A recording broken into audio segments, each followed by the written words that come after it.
तीन नन्हे पेड़ खड़े थे और वह तीनों सोच रहे थे कि वह बड़े होकर क्या करेंगे। पहले पेड़ ने ऊपर तारों की ओर देखकर कहा, मैं एक बैठी खजाने की पेटी बनना चाहता हूँ। मुझ पर बहुत सा बहुमूल्य सोना और मोती रखा जाए। दूसरे पेड़ ने छोटी सी धारा जो बाद में जाकर समुद्र में मिल जाती है उसे देखकर कहा, मैं एक बहुत बड़ा जहाज बनना चाहता हूँ जिस पर राजा महाराजा लोग देश की सेवा करें। मैं एक बहुत बड़ा जहाज बनना चाहता हूँ जिस पर राजा महाराजा लोग देश विदेश की सैर करें। तीसरे पेड़ ने अपनी नजर घुमाकर पहाड़ के नीचे की तरफ देखा कि कुछ औरत और आदमियां अपने रोजमर्रा के कामों में व्यस्त हैं।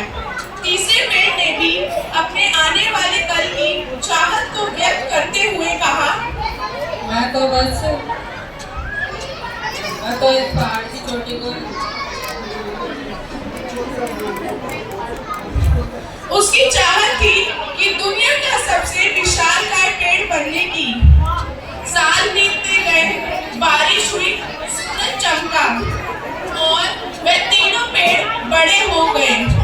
एक दिन तीन लकड़हारे उस पहाड़ पर आते हैं। पहले लकड़हारे ने पेड़ की ओर देखकर कहा,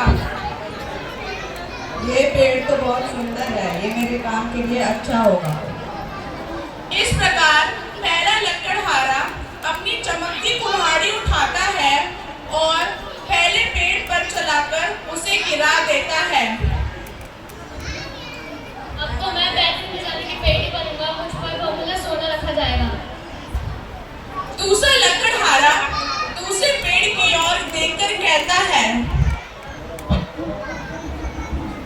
ये पेड़ तो काफी मजबूत है और ये मेरे काम के लिए काफी सही है। इस प्रकार दूसरा पेड़ भी काट दिया जाता है। अब तो मैं बहुत बड़ा जहाज बनूंगा और मुझ पर राजा महाराजा लोग देश विदेश की सैर करेंगे। जैसे ही तीसरा लकड़हारा आता है, लेकिन लकड़हारे ने ऊपर देखा ही नहीं। तीसरे लकड़हारे ने कहा, मेरे काम के लिए कोई सा भी पेड़ चल जाएगा, मैं तो इसे ही काट देता हूँ। इस प्रकार तीसरा लकड़हारा अपनी कुल्हाड़ी उठाता है और तीसरे पेड़ पर मारकर गिरा देता है। पहला पेड़ बड़ा खुश था जब लकड़हारा उसे बढ़ई की दुकान पर लेकर आया।